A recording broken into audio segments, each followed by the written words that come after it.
thoughts. Yeah.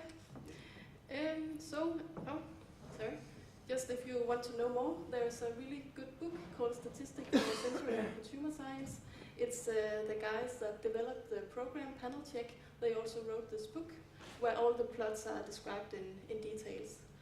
And then, of course, you are always welcome to contact Coffee Mind, where you can get some feedback on your own performance.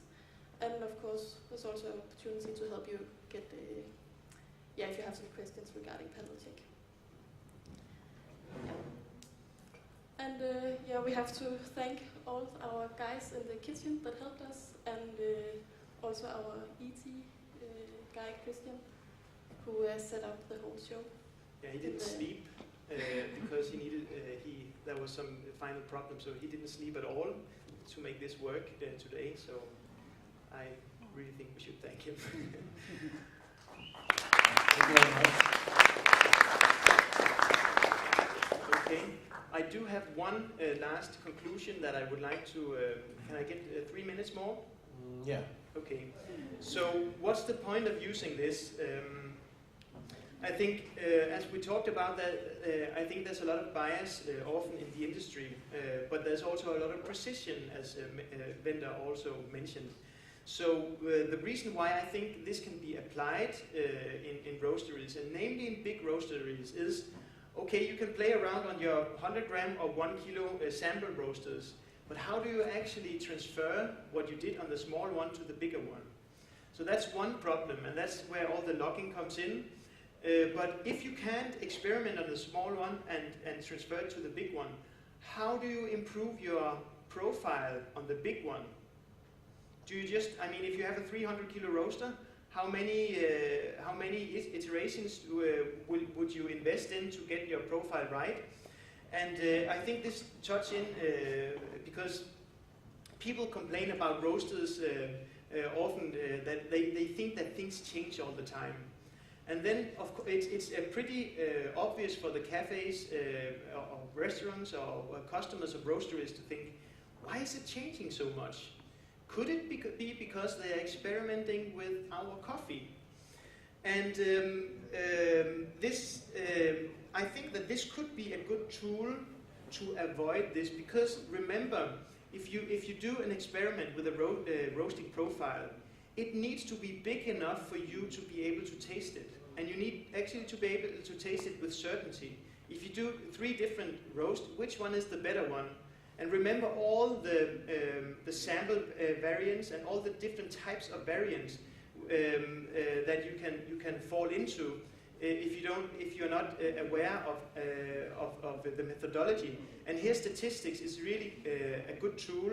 So with statistics, I think with this multivariate statistics, you could actually, if you imagine a 300 kilo roaster, you could actually systematically play with your roast profile without annoying your customers, because you should be able to find small differences with certainty.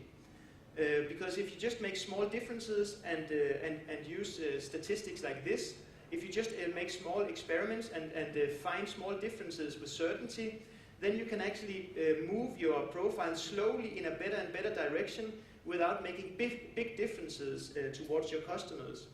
Because my intuition, and I don't know anything about this, is that some customers are annoyed with inconsistency. Some of the inconsistency could be because the roastery doesn't work systematically, but it could also because most roasters, they need to experiment, and they need to experiment with their production roaster.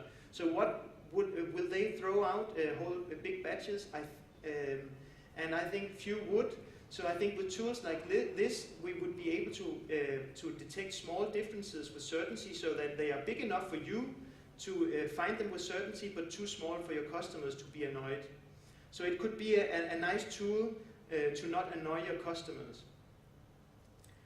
That was just to give you a perspective of the applicability of this. Morten, I think we had a great day today. Lots of questions asked, more questions to come up. This is what we want to happen here. And we'd like to thank all our speakers today, and by giving them a gift here, one for Ian too, which probably It's 240 volts, but so a Bilfa coffee machine, right? And then one for Ida. Yeah, sure. One for you as well. Thank you. Greatly appreciate. So we're moving on all these, and also as Nordic Roaster Forum, we'd like to go on and organize, get these things into systems so that we will actually start some research on these surfaces that we've scratched today. So, Kan jeg give dig 10 der? yeah. Det kan jeg. Yeah, can you hand it over? Okay. And one for you, Morten. So we're supposed to have a panel debate now, which there is a time problem because we need to go to be at Titkins. You have the address on the program. It starts at 7 o'clock, and then there's the wine bar at 10 o'clock. So, and you also need to get from here with bus 40 or with the water bus. So, but if there's someone that has a question to one of our speakers now that he or she hasn't given, it's the time now. We can allow a little bit of time. We all good? All right. Samia, Pia, and Christina. That's cool. All right, thank you very much. Thank you for today. I'll see you later for dinner.